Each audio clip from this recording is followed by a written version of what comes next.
I just finished a 10-day meditation retreat and just dropped off 3 of the participants at the airport, and I thought it'd be a good time to just reflect on what just happened before I enter the real world.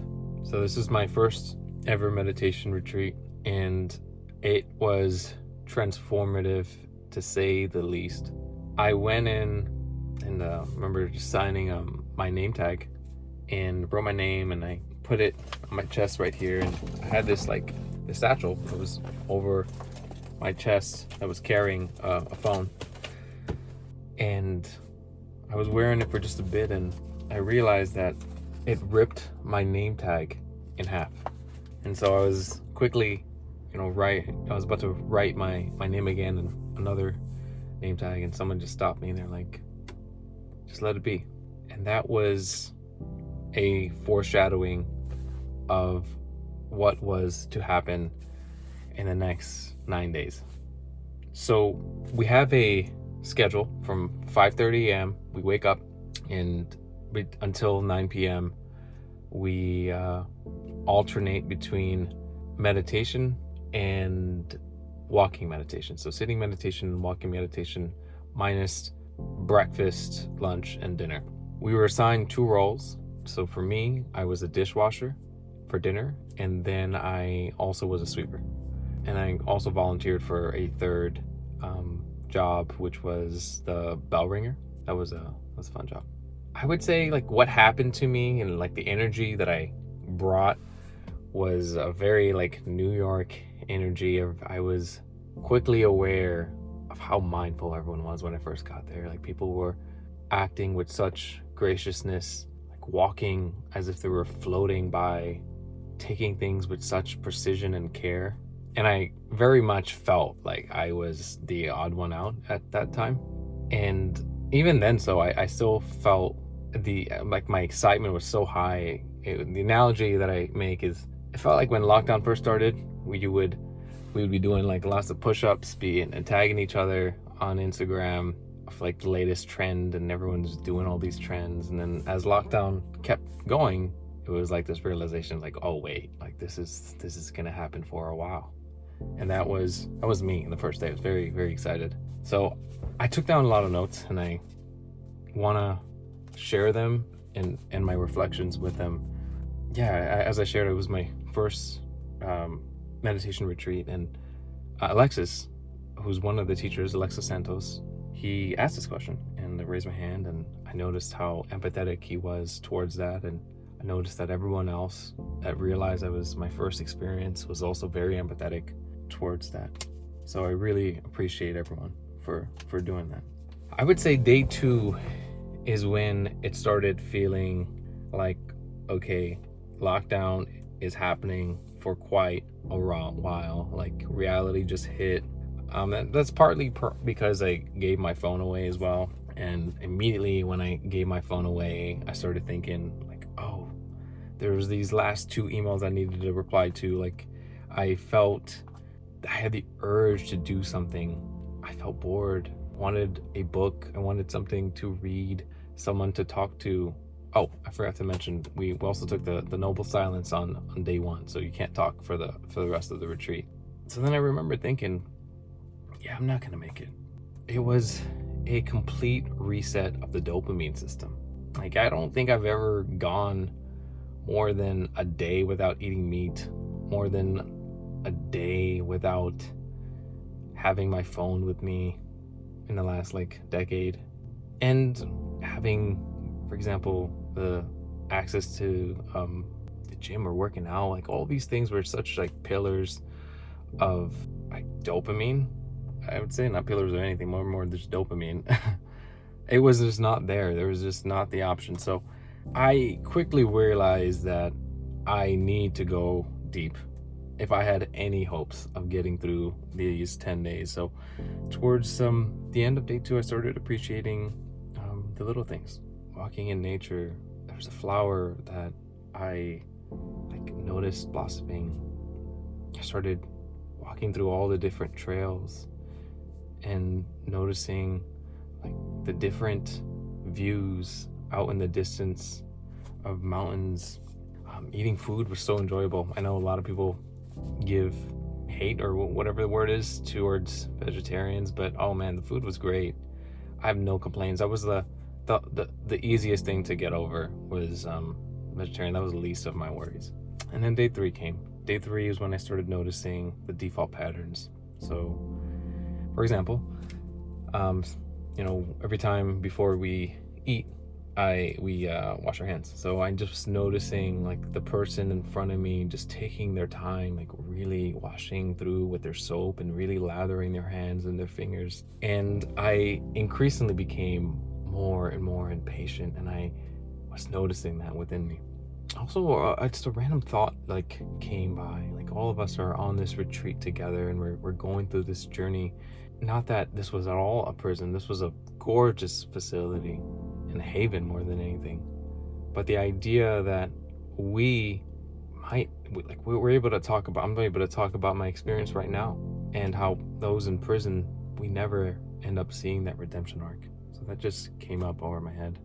A pro tip that I wrote down was keep your butt above knees if you're sitting down for long periods of. I started noticing my mind starting going into other things, started losing awareness whenever there was pain in the body. So I have kind of a lower back thing and some sciatica as well, and I would notice that as the pain got worse, I dissociated. I started like daydreaming, started thinking about like pleasant things, and all of a sudden my mind was like clouded with thoughts that were of a different planet. So that was just a very interesting moment. So I started asking questions like, what is catching my attention? Or what is causing my attention to divert? There was these 2 cats at the center, and they were just the cutest things. So a cat would walk by and I would catch my attention and I would just like stare at it. Or a bird would be chirping, or I would hear the sound of the wind, see a beautiful tree just like glistening from the sun. And my attention was shifting constantly between all these different things. And what was it to become familiar to the quality of the attention shifting? And then day 4, I started getting used to the meditation schedule of sitting and walking. And we also had talks by the wonderful teachers, Andrea Felix and Alexis Santos. All credit really goes to them for facilitating a lot of this. But that's just crazy to me, how the mind can quickly become accustomed to, going from like I had a small meditation practice to going towards like waking up at 5:30, meditating until like 9ish. That is crazy. If you would ask me that like before the retreat, I would say it's impossible. And I almost went into this retreat with a lot of delusion of like, oh yeah, like I'm not even going to think about what we're going to do. I'm just going to go ahead and do it, like pretending like I can do that. But what the mind isn't quick to adapt to was getting used to all the things that were coming up. And that's because when they're so busy, when there's so many inputs, when there's an endless task list, there's overwhelm, it can become so uncomfortable to have that open space. And that's, for me, was the hardest part. Like I would just fill my schedule up with just one task to the next, and going from that busy filled up calendar to this was just completely revolutionary. So then I wrote in my journal, the mind wants to purge what's in the brain, dripping away like the cooking away of fat. The body knows where the pain is and is able to recognize what feels better. I'd write down throughout the journal, because we can't really read, we can't talk, and I'm very thankful that they allowed us to be able to write down these things and kind of reflect a little bit more. So I started to wonder when I'm walking, why do I want to turn left? why do I want to turn right? When a thought of like, oh, I should do that, or I shouldn't have done that comes, what is behind that should? Why is that word even being utilized? And exiles would come up, and exiles is this part within the eternal family systems modality that we banished away, and we wanted to get rid of it, and so we put it away into a far back place, and it came up for the first time. This exile that I've never seen before showed up, and it was this angry part, and it wanted to remind me that it still existed. It kind of said this like, you thought I was gone. You thought you could forget about me. And then this curiosity and compassion towards that part led to a deeper understanding of why this part did what it needed. What did it feel like it needed? Instead of trying to go into fix it mode of like, we need to fix this part, get rid of it, move it away, which would only push away this part or make it angrier. Connecting with that feeling. And that was a very like light bulb moment where like the healing's not happening in the thoughts. These are just thoughts. The healing is happening in that feeling terrain. So connecting with the feeling, and Andrea was very, very wise to allow us this container to be able to explore that, connect to the part through the feeling. And then maybe you can ask it questions. You can get curious. You can have this inquiry that's compassionate. And then maybe a release can happen, but less so in the thought realm and in the heady space, but more in the feeling space, the sensation. Maybe something happened in the body. There was an experience there. So my work as a dishwasher, just wanted to talk about that for a bit, because things got really hard that day, and just other days as well. And I just remember the joy of looking forward to my job as a dishwasher, which is crazy to think about.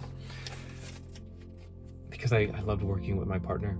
She and I had this like ritual and routine. We would get all these things done. We would like do a high five ritual handshake when we were finished, and we would just it was one period where you can actually talk, but it has to be related to the task, and we would just be like, we just crushed it today. And to see the people that were receiving, because we were washing dishes for the group of 40 people, there were 40 people in this retreat, and to see their graciousness of like, they were just bowing down to us. They're like, oh, they're so thankful for us for just cleaning dishes.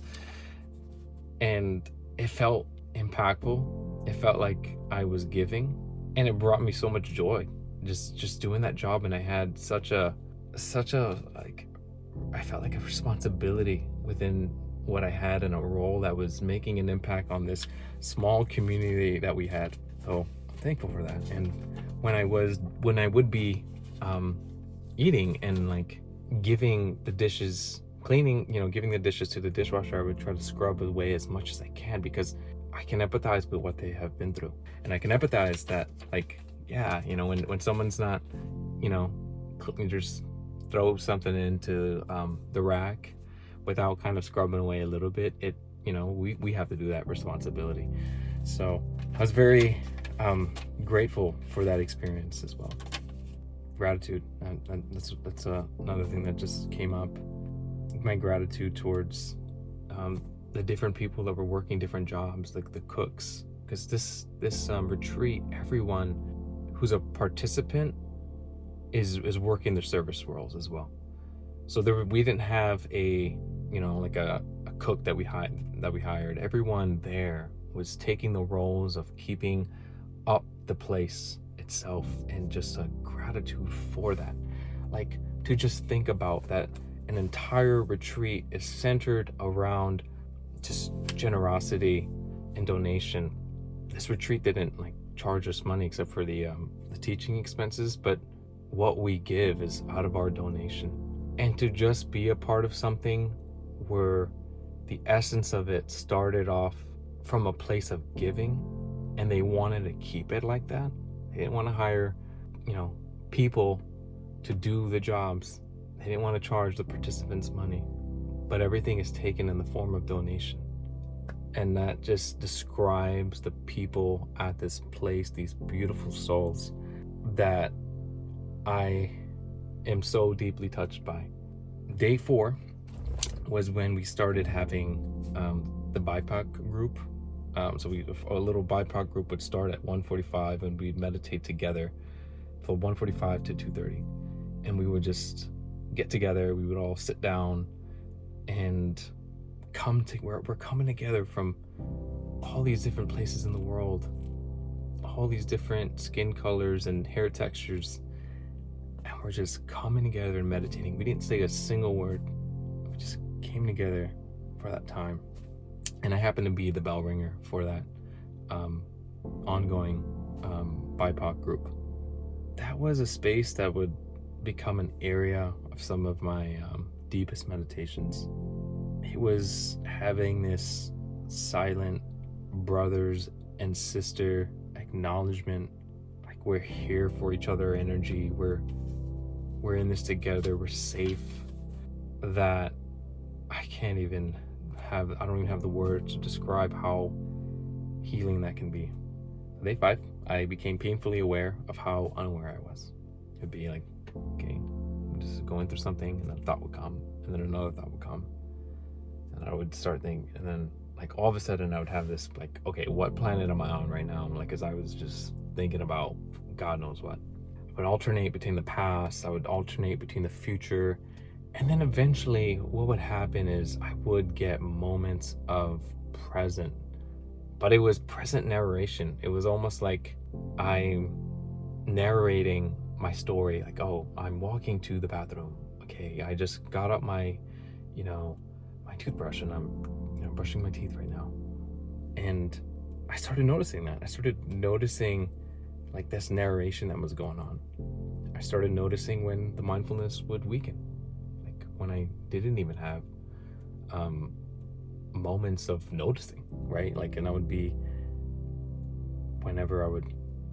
we'd have these break times, and so whenever I would go into the room, when I would be like walking to my yogi job, when I was in the bathroom just doing whatever, and then all of a sudden you see yourself in the mirror and you're like, okay, I'm here again. So just curious as to where is the mind getting lost. There's presence maybe while washing hands, but maybe I lose them while drying them. A tip that Andrea gave for awareness of just to talk a little bit about that pain thing was when there's pain in the body, try to broaden it. So Andrea gave this beautiful example of when it's like you're outside and there's like a few droplets that come on your skin and you feel that in that given area. Now imagine humidity. Like humidity, we can feel it all across our skin, and it's like saturated and like moist and like heated. And that is what I applied to anything that was distracting, or if I was resisting letting go, just like broadening up the experience. Lots of things were coming up at different points, and whatever was happening, I was realizing was happening due to conditioning. Like all of us have conditions and experiences that we've been through in our lives and in our generations as well, and just being aware that like, okay, there's such a strong conditioning factor to the thoughts and the things that I do. There's lots of going deep. Impatience, I would ask, just throw out the question, impatience, ? And see what was coming for me. For me, it was my inability to trust, my lack of faith in that object, the person, the food still being there. So that food, that person is going to be gone. So I must take it before it's too late. Loving the hurt, pain, and suffering. Am I aware? I'd ask this question over and over again. Like, what is my mind doing? What does it feel like when awareness is present? What does it feel like when it's not present? When it's present, it started feeling joyful. When it's not present, restless and combative. A question of identity came up. I was someone who like ate meat. I would go to the gym. I hadn't been to the gym at that point for like 17 days because there was a thing that came up prior to the retreat and I didn't even have time. So I was seeing what I was starting to like what would I be if I was someone who didn't have this identity of working out? And like, what about other identities that I held on to, like other stories of myself that I attached to maybe the past? And I was afraid to let go of these stories, and I noticed that there was a constant coming in of thoughts, exile parts would come up. And whatever is coming up is not a problem. And when nothing is a problem, that's love, that's compassion, that's the ability to just accept with openness. Alexis mentioned this beautiful quote. What would it mean like to have a friend near you and just sit there and say, just be whoever you want to be? That's love. That's no parts excluded. So what does it mean to have this painful history around us? Oh, we understand more, right? How do I come to terms with like being open, accepting, and also having that pain while we begin to become more sensitive to suffering? And once we do, the heart is opening. Hurt, grief, sadness, pain, the heart understands how universal this is. And Alexis says, we are more connected with humanity when we go through moments of suffering. So that anger part that I was talking about earlier, why did it release? And when we understand the motivation behind anger, we feel it. We feel the suffering of our actions. And Alexis said this beautifully.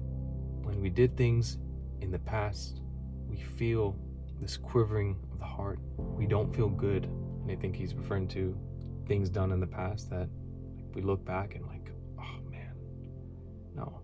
So in the future, we don't want to cause that harm onto others. Day 6 was beginning to get in the rhythm of feeling the sensations in the body, like all of that. So I had a routine of like being aware, and I would try to press down with my feet, or not even press down. I had to kind of feel this. I could feel the legs. I could feel like my sit bones, touching the seat beneath me.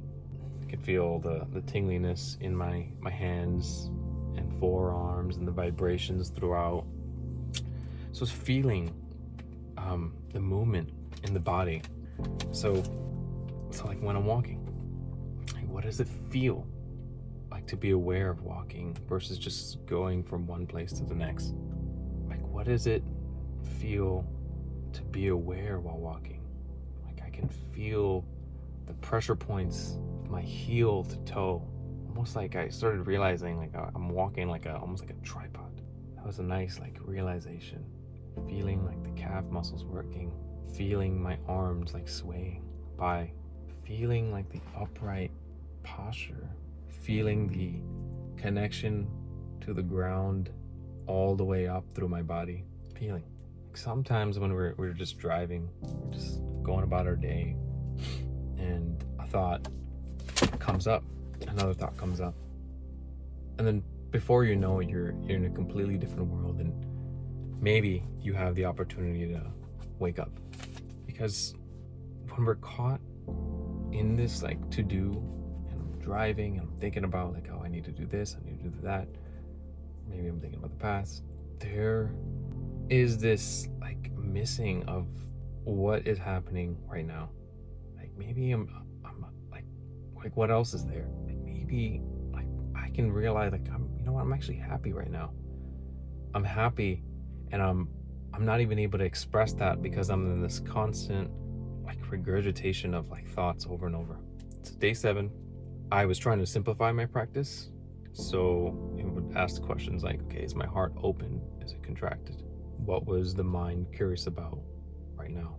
And instead of giving energy to the daydreaming, giving that energy to the heart and the mind while daydreaming. So Andrea says this beautifully. The difference between being in a river versus seeing the river flow by. I was becoming aware of the objects that I was using to dull the thoughts. I observed over and over again how much I had the urge to numb from my thoughts. And when there were periods of presence, there were periods of just pure bliss. A compassionate inner critic, like, I'm enough. It's okay the way things are. And it doesn't have to be different. What a joy it is to be present, I write, versus being dependent on something for joy. So the day before the retreat started, I got promoted, like, thank God. And that joy literally lasted a few days. What is it like to have joy that's not fleeting, that's not momentary, like a joy of presence, the joy of giving, the joy of a stable mind? On day 8, I write, I've never been so painfully aware of how unaware I am. So this is when, the days would kind of be of a roller coaster. It can start off as like a 3 and it could go to a 10 and vice versa. So, when you're starting to be so aware of like these little things, it can kind of bring more suffering. And interesting, that day was the first day that they allowed talking, and they allowed talking in a very specific way. It had to be a one-on-one, and it can only last 10 minutes, and we had to be talking about the Dhamma. So so they had a chair like out in this like island type thing, and no one sat in it for forever. So I was like, okay, I'm gonna go sit on this chair. So I ask where it is, and they point me to the island. I'm not even sure if this is the right chair. So I go there and I sit down and I wait. And the minutes were just rising, like 5 minutes must have passed by. And I remember like the first few minutes of me sitting, like my body is like trembling, like, oh, this idea of acceptance is coming up that's so deep rooted within me. Like, oh, they don't want to come up to me, And then instead of trying to get rid of it, I said, I'm here. And I let that energy just glisten through. And that was such a nice release. It's like, if someone shows up, someone shows up. If someone doesn't, someone doesn't. That's okay. So someone did show up, and it was the most connecting, joyful, blissful, peaceful experience like I've had in a very long time, like years. It just spiked my joy to another level, and we were connecting about all these experiences that we've had throughout the past 8 days. And to just imagine just going from not really saying much to just having a full-on deep connecting conversation where we had instructions, like we had instructions to be mindful while you're talking, right? It's like be aware while you're talking to someone, meaning like I'm aware that I'm speaking right now to everyone. I'm aware that I can feel my feet pressing down on the ground while I'm speaking with someone with this camera. I'm aware of my back touching my seat, the contact, like my energy level, like I'm feeling blissful right now. My feeling level, am I contracted or am I in an open state? Like all of these things, like are hard to keep up, but having a conversation with someone who's so present in the moment, and afterwards I was on this like euphoric high for the next 3-4 hours. I was just so at bliss. And later, like during the talk, they asked us like, what was our experience, and I raised my hand, I shared my experience, and then she shared her experience of how she felt the same thing. And that, like, what if we had a world where we were in this state of just being present? Like, what would that be like? And that was just such a such a beautiful moment, connecting with that, my heart. What was going on there? Often thought about not just the mind, but the heart. What happens when you think you need something to be happy, but seen it fall away? When you think you need to get rid of something to be happy, but you really don't. So Andrea and Alexis refer to this as greed and aversion. What happens when we are able to not need something, to not wanting to get rid of something? The heart smiles. It's filled with ease, joy, equanimity. There's an empathetic resonance there. There was presence there. Day 9, other parts were coming up. And a lot of times when we go into parts work, I do this, where you think you need to go into this part and really investigate and get to the bottom of it. And that can be constricting. When something's hurt, are you grilling it? Or maybe it just needs to be held. What do we do to this painful need to know? What can be felt that's obvious to be seen? And response is not in thought, but in experience. Explore the heavy feeling in body. So on day 9, another beautiful thing happened where the BIPOC group, for the first time, we could actually talk to one another. And so we shared, just imagine, for the past 8 days, you haven't said a single word to any of these people, and now, but we can speak to them. But these same people were in this circle with you for 45 minutes at a time for consecutive days. And here we are, we're talking about what does it mean to not belong? What does it mean to feel excluded, to be part of a minority? We were a minority in this retreat, but technically we're a global majority. BIPOC is Black, Indigenous, people of color. Yeah, so that was just beautiful hearing people's stories. Yeah, one of the so my dishwashing partner, she was also in the BIPOC group, and she shared something very heartfelt. And at the end of our dinner cleaning session, I told her how much I resonated with that story that she shared, and how she was the reason I got through moments throughout the past days. I looked forward to dishwashing because of her, and being able to give that gift of sharing what someone meant to you, and when you couldn't previously because you couldn't talk. It brought us so close together. So thank you. And day 10 was kind of a coming together of everyone. One of the last things, sorry. On day 9, during the Dhamma talk, someone asked, how do you deal with grief? And there were people in the room, later, they kind of shared that they didn't think the teachers could understand that. One of the teachers that same day had lost their nephew. They lost their nephew, and they continued doing the retreat. They continued going through and teaching. And this question of grief was the same day they heard the news, that same morning, of losing their nephew.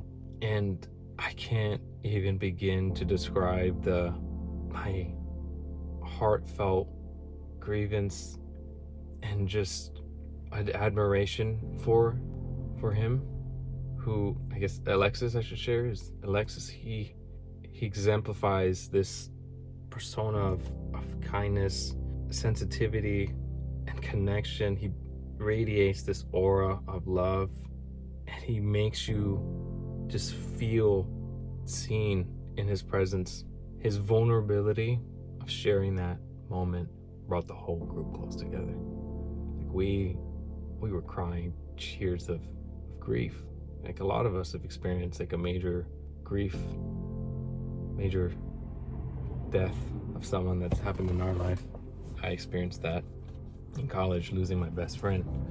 And so I thought of him in that moment of just, we never know, and our time will come, and that one day everyone who's near and dear to us, we're gonna lose. And that hurt that's there is because we're so attached to that person, and that's why it hurts so much. So I want to thank him as well for being an exemplary figure of a man who is so distant from this idea of what masculinity is, of needing to hold it all in together and never show weakness and stay disconnected from your feelings. And he exudes masculinity in a way that's so beautiful. Ability to feel through what's happening and connect to himself at such a deep level. I'm so grateful for. So the next day, we all got together, and we cleaned up the place, and we sat in a circle, and we kind of shared one by one what this retreat meant to them. And everyone, these people we haven't even spoken to, could feel how connected we all were, just being in the presence of someone, feeling their energy, and then hearing the story of their experience and how much gratitude we all had for this. I am in awe. So now, right now, as I'm sitting in my car reflecting over what just happened, I hope and pray that I can try to be more aware. And if I'm not, that's okay. But when I notice that I am not aware and I can bring myself back, that's a win. That's a small win. When I can set the intention to do this, that helps the movement keep going. Andrea had this beautiful quote of mindfulness is kind of like riding a scooter, and the momentum keeps you going. And all you need is a few taps and it goes. And it's gonna tap here, it's gonna go. And Alexis used this example of a swing. The swing just goes, right? We tap it once and it's gonna go, and it's gonna go back, and then we tap it again, it's gonna go and go back. And that is what I want to bring to my own life. And with all these people doing that, that is bringing healing to the world. The beauty of being present is it's not only benefiting your life, it's benefiting the life of those around you. And I can't really express how thankful I am for these beautiful souls for coming into my life, how I'm so taken aback to the experience I just had. I'm grateful. And I'm gonna leave with one thing, and it was after that Alexis shared his grief, we were crying, and I started having some tears, and then all of a sudden I started crying a lot. So I go back and go to my room, and the tears started coming out, and I thought about Olu, my best friend who passed away, and I thought about why I'm alive, and if I could help somewhat ease the suffering that's going on around us, that would be enough. And I truly think that is what drives me right now, being my mission. Thank you.